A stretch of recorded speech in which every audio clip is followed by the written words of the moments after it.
My name is Kim. I work with Veterans for Child Rescue, and part of my role is prevention, education, and raising awareness. Awareness is so important in this matter because although that's one of those feel-good terms that's too often used by most nonprofits, in the case of child trafficking and exploitation, awareness can literally reduce the predator's ability to operate. It makes it harder for bad guys to do bad things to children. As a child trafficking survivor, one of the things that could have helped me and the tens of thousands of other children like me was if someone could have had the awareness to ask the right questions, to check on the kid. Hey, are you okay? Where are you going to school? Do you go to school? Where are your parents? Where are you living? These simple questions and others could have meant, at the very least, that we spent less time on the streets. So I want to summarize for you what child trafficking is, as well as some of the main things you need to know about it, and most importantly, how to help prevent your child from falling prey. Now, there are a lot of misconceptions about child trafficking, so let's clear up a few important things. The definition of child trafficking is the sale and exploitation of children. Now, realize there are various forms of trafficking. All of them are abusive. All of them are harmful for children. However, sex trafficking is one very specific form of child exploitation that is incredibly prevalent here in the USA. Most people don't realize child sex trafficking is one of, if not the fastest growing criminal enterprises on this planet. It's also the second largest. It also generates an estimate of at least $50 billion every year just in the USA alone. So let's smash this misconception that this is a theory, but let's also define what it really is and what people need to know about it. Now, the various forms of trafficking can look like child labor, child sex trafficking, domestic servitude, and many others, and realize that more often than not, these various forms may be mixed into one situation. May not look like what you think. So if your idea of child trafficking is what you've seen in Hollywood of chains and cages, while that can happen, it's not what you are most likely to face in your community. Statistically, and just realize that statistics are only based on what's reported, so that's barely scratching the tip of the iceberg, but the statistics are alarming, and statistically, this is happening to children you know right now in your communities, in your schools, in your churches, in the sports leagues, to children that you know but may have overlooked because you may not be aware of what to look for. One thing that's important to realize is that child trafficking is not a one-size-fits-all problem, therefore there's not really a one-size-fits-all solution. But we've tried to make this as easy as possible for the general public to understand, assimilate, and then take action with. So on our website, vetsforchildrescue.org, we have a bunch of free information, including defining what is child trafficking, signs of child trafficking, how to identify predators, how to report the evidence. And we encourage you to study these free resources, not only to empower yourself with this knowledge, but also to be able to share these resources within your community.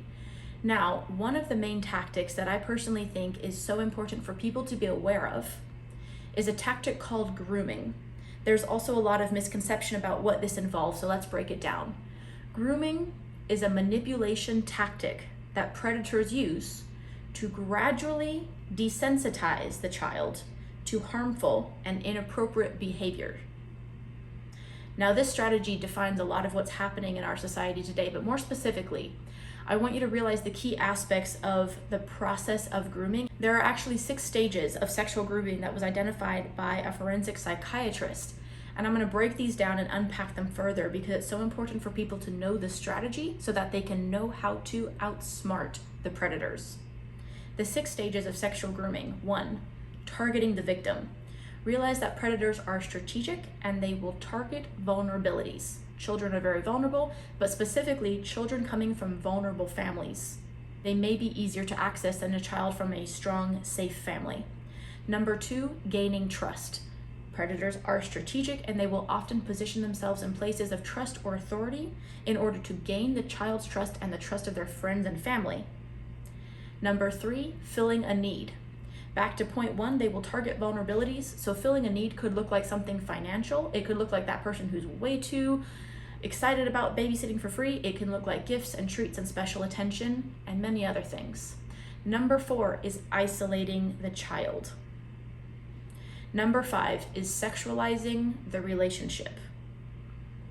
Number 6 is maintaining control.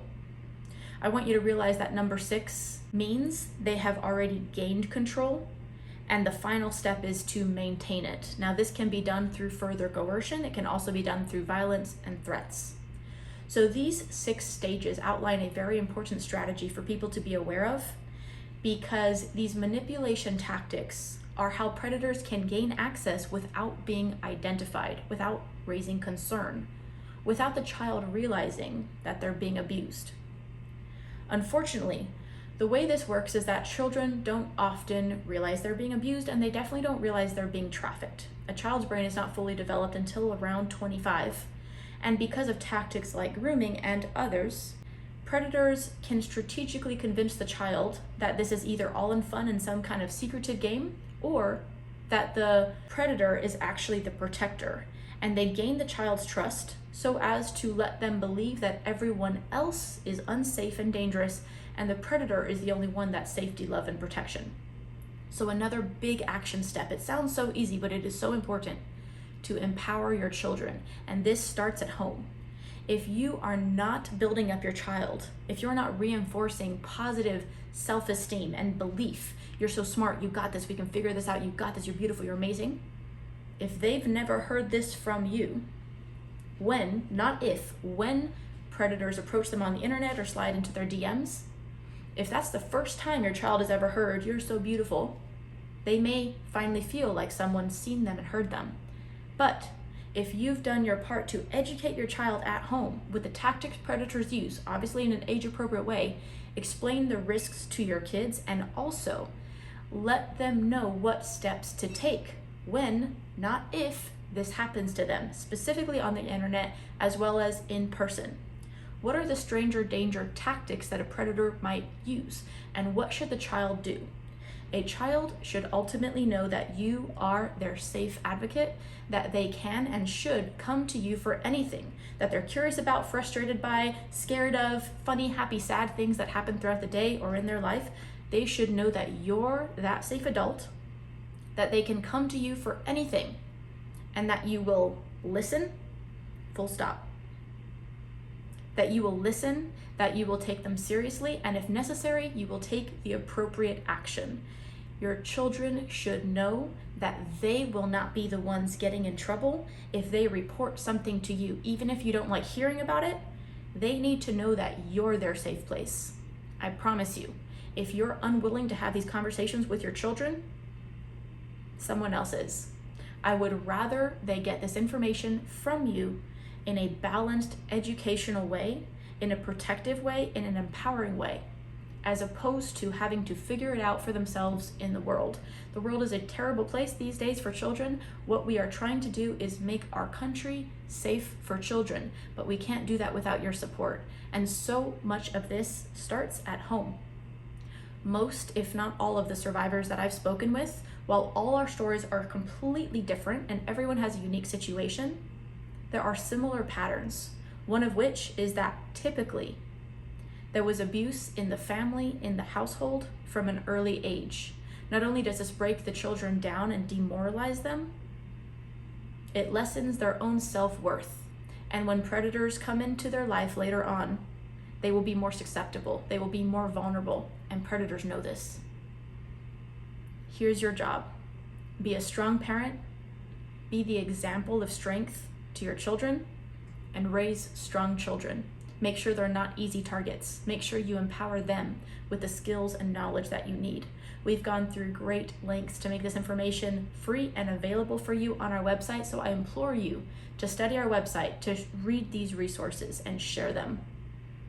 Not only could you save a life, you could help prevent countless children from having to later heal from the trauma they experience simply because predators have unlimited access to them via the internet and via unsafe aspects of our society. You and I can make a difference. Thank you for listening, and thank you for being a part of the solution.